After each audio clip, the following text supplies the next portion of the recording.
Welcome to the Bookman's Corner. I'm your host, Lois Lindstrom. Today we have a great biography of a dynamic Frenchman, the Marquis de Lafayette, who traveled to the colonies at the age of 19 to volunteer in the Great American Revolutionary War against Great Britain. We are pleased to welcome author and historian Marc Leepson, who wrote the book, Lafayette, Lessons in Leadership from the Idealist General.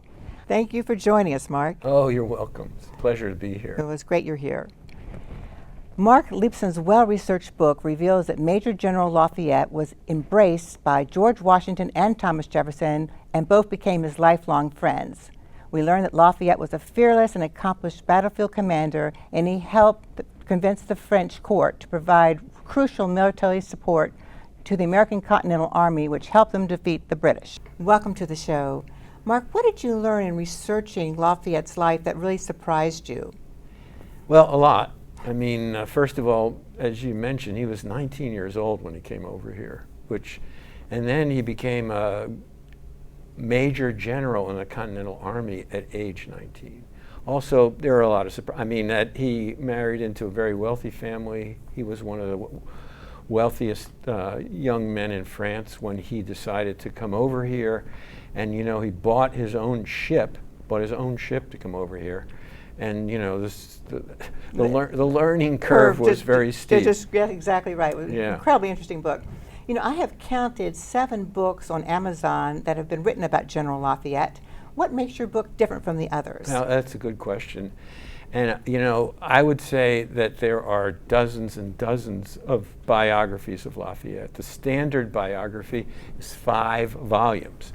My book stands out because it's a concise biography. There may have been 1 or 2 other concise biographies, but this book originally was part of a series of books called the Great General Series. And they're all 60,000 words, which may seem like a lot, but for a life like Lafayette, it's not. So I'd say that this is one of the very few concise biographies of Lafayette, and I do manage, I think, to get all the good stuff in there. That's right. You cover all the details, exactly.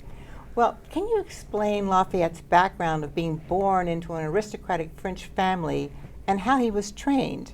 Right. So they were a minor aristocracy. He came from way out in the country in the Auvergne region of France, kind of a backwoodsy area. And he came from a family of military men.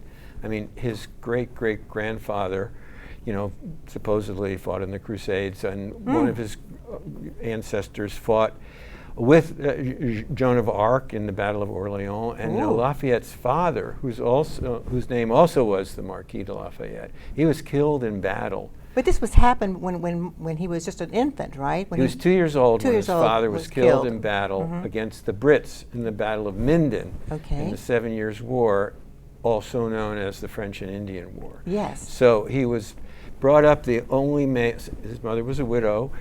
He was brought up the only male in a household of women. He was doted on. He was told stories of his ancestors, exploits, military exploits. So he always wanted to be a soldier. Yes, and he wanted to be famous, I think. It wasn't when he was 8 years old, he said he wanted to be known as a well-known person. And well, there was that strain that went through his life, for sure. Right. He wanted to be important, yes. And can you give us some of the reasons, just briefly, that Lafayette decided to leave France and fight for the Americans? Right. Well, there were several reasons. One primary reason was that, so he was a young man in military school at the time. Well, he actually had finished military school, and he was a young officer in the French army. And that at this period of time, the Americans were clandestinely recruiting French soldiers to fight in the Revolutionary War. Ooh. There were spies involved. A man named Silas Deane was there, and anyway, he recruited Lafayette.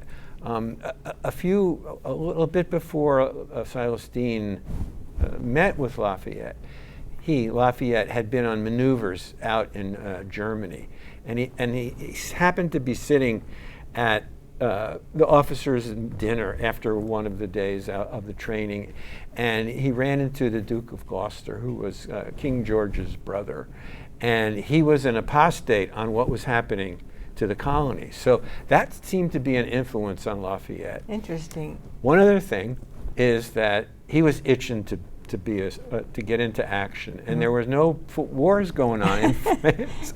So it's very possible that that was a big reason that he wanted to join the cause. He wanted to get involved. Now, tell us about Lafayette's teenage years before he traveled to America at age 19. I mean, wasn't he a husband with a child? I was shocked to read about that. It was this arranged marriage for him. Well, he was a minor aristocracy. He had an arranged marriage to a woman named Adrienne Noailles, who was the daughter of the Duke d'Ayen, who was a couple of steps higher on the aristocratic ladder. In fact, he was at the court of Louis XVI. And they had an arranged marriage when they were both young teenagers, but it lasted, and it lasted for years. He loved her. He loved her. Really they really got along well, didn't they? He did. They did. She was pregnant at the time when he snuck off to go to the colonies, right? But she still wrote letters to him and was in touch with him, right? He wrote letters to her. I mean, that long, I think it was 6-week voyage. I don't know how they did it back then in the late 1700s, but it was at least 6 weeks. And he studied military strategy. He started to teach himself English, and he wrote letters back to Adrienne saying he had to do this. He loved her. He would come home, wreathed in glory, but and sort of apologizing for sneaking out and leaving her. Yes, correct. And the daughter, right? I learned about General Lafayette in school, but never realized the French king initially didn't want him to volunteer in America. Why not? Well, even though the British and the French were longtime enemies, yes, the optics were not good for French soldiers to fight against the English crown, because France had colonies too, and so the king, was and his father-in-law, the Duke, they were not very happy when Lafayette announced that he was going to go over here and fight. Yeah. Okay. They were. In fact, he had to sneak out of France, and a warrant was put out for his arrest. That's right. That was shocking to read. Yes. And then in 1778, the Continental Army under George Washington was a group of local militiamen and random men who stepped away from their plows to take up a gun for the cause of freedom. I mean, what did Lafayette think about their chances of beating the powerful British Army and naval forces? Well, that's a good question. He was so keen to get into the fight. He was young and headstrong and really wanted to do this. I don't think he cared about that. I mean, he was joining an army. Yes, it was militias. And he was extremely optimistic, wasn't he? Oh yeah, well, he was a kid. I mean, I think his eyes were totally fixated on getting into action, and I'm pretty sure that, I mean, it wasn't, things were dire. They weren't totally dire, but you're right, the British had superiority in everything you could name. So, yes. But he was keen for the fight, for sure. Okay. Yeah. Well, I was surprised to read that Lafayette had to deal with many in both the French and American military hierarchy who were envious of him and tried to keep him from achieving success. I mean, tell our viewers about his problems with envious people in both France and America. Well, this when he said he was going to go over and fight, it did not go over well. The king actually sent him to England to get him out of the country and maybe cool down a little bit, because his brother, the king's brother, was the minister, like the French ambassador to in England. London, right? Yeah. So they tried to talk sense into the kid, but it only made him more determined to get out and get into this war. So when he came over here, I think he came over here with about, I don't know how many, 3 or 4 other Frenchmen who were volunteering for the Continental Army. They were on his side. I think that he may have run into some opposition. Well, here's one thing that was happening back then. So the term wannabe, right? It's people who pretend that they have experience in war, or they exaggerate their medals and so on. Well, there was a wannabe problem. And it happened to be other French officers who claimed they were experienced or this and that. And they weren't. And they weren't. So there was resistance in that regard when Lafayette first came here. But once he put on the uniform, all of that changed. Okay. Yeah. So Mark, how did Lafayette meet General George Washington? Well, it wasn't long after he got here. Well, can I go back just a tiny bit and talk about how we said earlier that when he knocked on the door of the Continental Congress and volunteered, they closed the door in his face, not literally, but because of this wannabe problem. But he was persistent.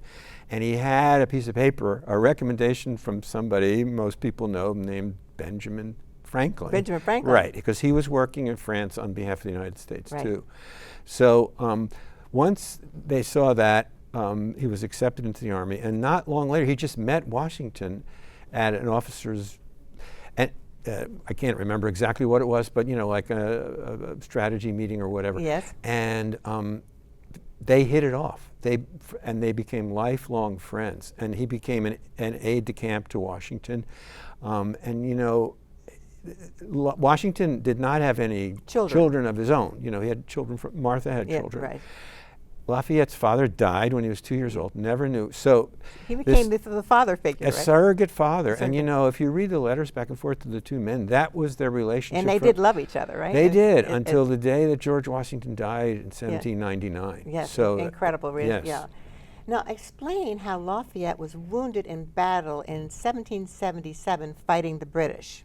Early in his career here. Right. Well, yeah, so I said he was an aide-de-camp to Washington. They didn't want this kid to get into the battle. Right. Because he was more valuable because of his ties to the French court than he was as a soldier. Yeah. He hadn't had any experience with the lead flying. Right. So now we're at the Battle of Brandywine, September 11, 1777. In terms of troops, it was one of the largest, if not the largest, battle of the Revolutionary War. Really? And things were not going well for our side. And there was Lafayette back in the tent with Washington, and he's just itching to get into the battle. And when there was a retreat going on the right flank, Washington said, "Okay, go." So he jumped. He jumped on a horse. He went flying into the battle with his sword, and that. Everybody who saw him, and among the generals on the U.S. side, that was Nathaniel Greene, probably our top general of the war. Okay. They were amazed at what he did, especially because he had never been in battle before. He was just fearless, right? He was fearless and effective. He stopped this disorganized retreat. He ordered an organized retreat, and when he got off his horse, he got shot in the calf. Yes. He still managed to get back on his horse and get off out of the battle. It's incredible. It's incredible he did that. And I guess he did recover from that wound because didn't George Washington send his #1 physician to take care of him? He did. Yeah. They took him to the Brandywine battlefield has been shrunken because of development. Right. But there are several things that are still there, and one is, I think it's a church. It's a building where Lafayette went, and he was taken there actually by Lieutenant James Monroe, who also spoke French. They also became lifelong friends. Not as close as Washington or Jefferson, but still. And he did send his private physician, and they patched him up, and he was back into the battle. Amazing. Yeah. But, okay, now how did Lafayette impress Washington on the battlefield? Yeah, good question. So first of all, what he did at Brandywine, he impressed Washington, he impressed Nathaniel Greene, he impressed the Continental Congress. And then they said, you can fight. So he did fight with distinction at the Battle of Monmouth or Monmouth Courthouse. And then on the Battle of Rhode Island, again, things did not go well for our side, but he helped organize an orderly retreat. And Brandywine was the battle I was trying to. Right after Brandywine, came Monmouth Courthouse. And he did distinguish himself there, and at the Battle of Rhode Island, which was a defeat, but supposedly he was the last man off the battlefield. The battlefield, right. Fantastic. Now, explain how Lafayette returned to France from America in 1779 and played a leading role in convincing the French court to provide crucial financial and military support for the Americans, which aided in their defeat of the British. What did he do when he came back to France? So this is very crucial, and I'm glad you asked that point. So Lafayette did not want to. Washington said, "Look, we need help. We need money. We need troops. We need naval help. I'm going to order you to go back to France and do what you can to influence the king." Remember, his father-in-law was at court. He knew the prime minister. He knew the foreign minister. Knew the king.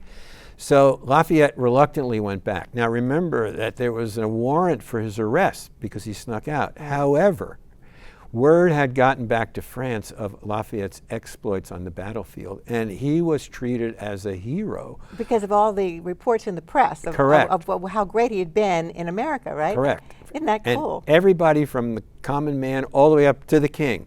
So the king That's kind King Louis the 16th, right? Yes, Yeah. and they kind of gave him a little slap on the wrist, for disobeying the order. But basically, he was free to do what Washington wanted him to do. Now, he had help. Mm-hmm. Benjamin Franklin, John Adams, Right. John Jay were there. Okay. So between those three Americans and Lafayette, they convinced the king to send 5,000 troops, part of his navy, and a significant amount of money. That's the money is the key, right? Correct. To buy things, to buy uniforms and boots and guns and so forth. Yeah. Well, it was amazing to read that Lafayette was ordered to keep British General Charles Cornwallis bottled up in the small town of Yorktown and feed and clothe his American and French troops. How did he do it? Cornwallis, yeah. Cornwallis. So first of all, after he came back, he was given command of troops for the first time. Mm-hmm. And part of his job was to come south and keep Cornwallis and Benedict Arnold, who had gone over to the other side, bottled up as far south as he could. And he did some of his best generalship at that time, including kind of bluffing Cornwallis and Arnold in Richmond, where he pretended they looked like he had a big force of troops, but he really didn't. That's when he met the governor of Virginia, who was also the head of the Virginia militia, Thomas Jefferson. Yes. And they bonded immediately. Jefferson spoke French, and they both were interested in the ideals of the Enlightenment. So that's important. And then what you mentioned about Cornwallis was that Cornwallis was ordered to go to probably the worst spot imaginable, which was Yorktown. Yes. Because the French fleet was now bottling up. They won a battle of the Capes. George Washington was on the way down with Rochambeau, and the next thing Cornwallis knew, he was surrounded at Yorktown. And I'm going to go into that. Sure, absolutely. That's so fantastic. Now, it was interesting to read in your book that a large number of the American former slaves joined the British forces in hopes of winning their freedom. But also there were some former slaves, such as James Armistead, an enslaved Virginia man who volunteered to serve the Continental Army. Tell us about James Armistead. Sure. Well, he did just what you said, but even more, he became a spy. And he infiltrated the Brits at Yorktown, and he provided critical information. He did. And Lafayette, by the way, speaking of enslaved people, he and Washington were simpatico on almost everything, except on the issue of slavery. Washington and Adrienne were very much abolitionists, and there's letters back and forth where he says to Washington, this is an abomination. You must gotta stop it. Right, and so he helped Armistead get his freedom after what he did at Yorktown. That's wonderful. Yeah. This book is such a great history because it contains that story on Benedict Arnold, one of our infamous traitors, one of the most infamous traitors ever. You write that George Washington appointed Benedict Arnold as commander at West Point. Tell us what happened next and what Lafayette was given. Wasn't Lafayette given the command to capture and execute Arnold at one point? Yeah, it didn't work. Now, it was interesting to read that Benedict Arnold was in charge of the British troops in Virginia and was joined by British Lieutenant General Cornwallis. How did Lafayette fare in the Battle of Green Spring against Cornwallis? Yeah, well, I said earlier that this is when Lafayette did it. The military historians say that this young, he's now a couple years older. Like 22, right? Yeah, 20, right. 21, 22. Yeah, but he learned fast. Mm-hmm. And I think you mentioned earlier, the troops were, undersupplied with everything, Undersupplied, including I know, food, and yeah, barely had boots. ammunition. Yeah, they barely had boots. Yeah. Right. Well, Lafayette paid out of, by the way, he did not take any pay to serve in the army. Right. And in addition to that, he paid out of his own funds for shoes, clothes, food, and other material. So the troops loved him. And, his generalship at that point in the war was kind of like what we think about what the scrappy U.S. did against the redcoats who lined up and won. And meanwhile, so they were sneaking in at night under Lafayette and blowing up the ammunition. And when the redcoats came out, they vanished into the forest. And that's what happened prior to Yorktown. Yorktown. Okay. Now, I read that Cornwallis wanted to take his troops to New York, but the British High Command wanted him to keep all his troops in Virginia. And Cornwallis decided to make Yorktown his base of operations. But that made George Washington very happy. Why is that? Right. Well, I said it earlier. I mean, it was probably the worst possible place to go. I mean, he soon became surrounded on all sides. There was the siege, and the Continental Army had more troops with the French. Well, I'll tell you this. At the Battle of Yorktown, if you count sailors and Marines, there were more French troops than American troops facing the British. Right? Wow, yeah. wow. And Lafayette, so Washington divided his army into 4 divisions at Yorktown, or I think one of the divisions was all French. Yes. But Lafayette commanded one of the divisions, and they wound up taking over the last British position, readout number 9, under Captain Alexander Hamilton. Whoa! Yeah. Whoa! What enabled the American forces to defeat the British at Yorktown? Yeah, look, as I said earlier, they couldn't have done it without the French. The French, remember, they provided Navy support, and they did defeat the British at the Battle of the Cape, so there was no way out for the British to go by sea. Well, Cornwallis actually thought maybe he could cross the James. It just didn't work. So, and with Rochambeau's army, 5,000 troops, we had him, locked in. I mean, it's sort of the opposite of the line from Alexander Hamilton. We had him outmanned and outgunned, and I think British morale was not high at the time either. The siege worked. Yes. Well, now after the defeat, Lafayette went back to France. And the French were bankrupt in 1787 after supporting the Americans in their war against Great Britain. Tell us about King Louis XVI appointing a body known as the Assembly of Notables to help him solve problems. And he appointed Lafayette as a member of this group. And what did this group do? Yeah, so let's just go back just a little bit, because when he came back, remember the rapturous reception he had the first time. It was even more the second time. Even more. He was known as the hero of 2 worlds. Okay. And he was in his element. He wore his Continental Army uniform, and he eventually got into politics, as you say. And what he stood for was, the subtitle of the book is Idealist General. Yes. Right? So he stood for the ideals that he fought for when he came over here.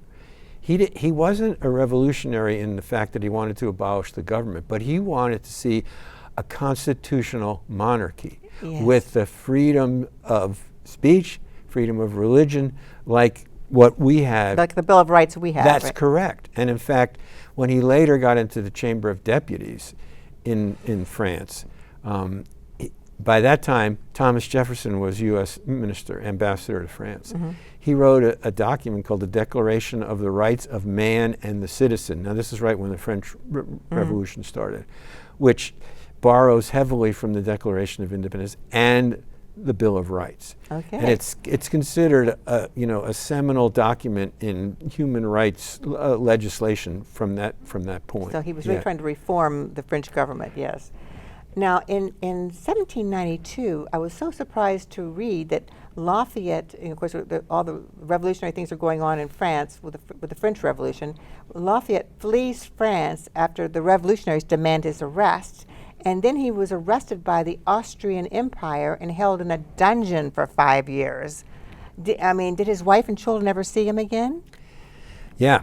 Again, let's go back just a little bit. So Lafayette founded the French National Guard, designed their uniforms, recruited Frenchmen who fought in the Revolutionary War, to try to take a middle stand in this increasingly violent French Revolution.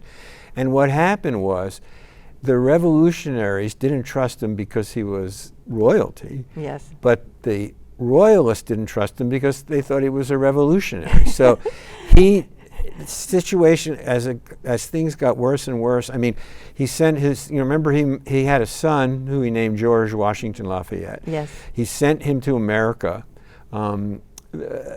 Adrienne, several members of her family were killed in the guillotine. Things kept going from bad to worse. And then the king decided to start a war in Germany. And he gave Lafayette command of troops. That's when everything started going downhill quickly. The men didn't trust him. Right. And so he didn't have a choice. He felt, and he fled over the German frontier, and he was arrested. And like you said, he was held in a series of dungeons for the next 5 years. Now, Adrienne, his wife, who knew Marie Antoinette, whose brother was the Austrian because she's part emperor, of the royal family. Correct. She had connections, yeah. Right. She got an audience with the emperor, and she pleaded with him for her and her 2 daughters, but one of whom's name was Virginie, which is the British word for Virginia, which is because of Lafayette's great friendship for Virginians. That's right. Jefferson, Washington, Monroe, and so on. And so to spend the time in the dungeon with him, and that was allowed. So for the last 3 years of his captivity, and he was moved to several different places. But his wife and daughters were with him. That is correct. In the dungeon. That's correct. God. I know. It's it wasn't pleasant. I'm sure. Yeah. What an amazing tale. And then what I find amazing was he did have an incredible farewell tour back to the United States from August of 1824 to September of 1825, during which he visited all the 24 states that were in the Union at that time. And there were magnificent parties thrown wherever he appeared, right? That's correct. 200 years ago today, we are in June 2025. Exactly. He was here. And like you said, he came over here, and from the minute he arrived until he left, he was treated like a 21st century rock star. He was the most popular foreigner in the early republic by far. Number 2 wasn't even close. They called him our Marquis. Our Marquis. He visited all 20 states. And like you said, everywhere he went, there were balls, there were dinners, there were receptions, there were parties, there were parades. He was the first foreigner to speak before a joint session of the House and Senate. Amazing, amazing. He was made an honorary citizen of several states. He visited as many of the battlefields that he could. He had reunions of Revolutionary War soldiers, and it was quite an amazing thing. Well, I'm just going to have to ask you one last question here because we're running out of time. Mark, have you seen the Rodin bust of Lafayette in the Virginia State House Rotunda in Richmond? Have you seen that? Yes, I have. It's magnificent. Yeah. And thank you so much for being our guest. Oh, it's my pleasure. Thank you. And thank you so much for watching. Please join us again next month for a new edition of the Bookman's Corner. I'm Lois Lindstrom.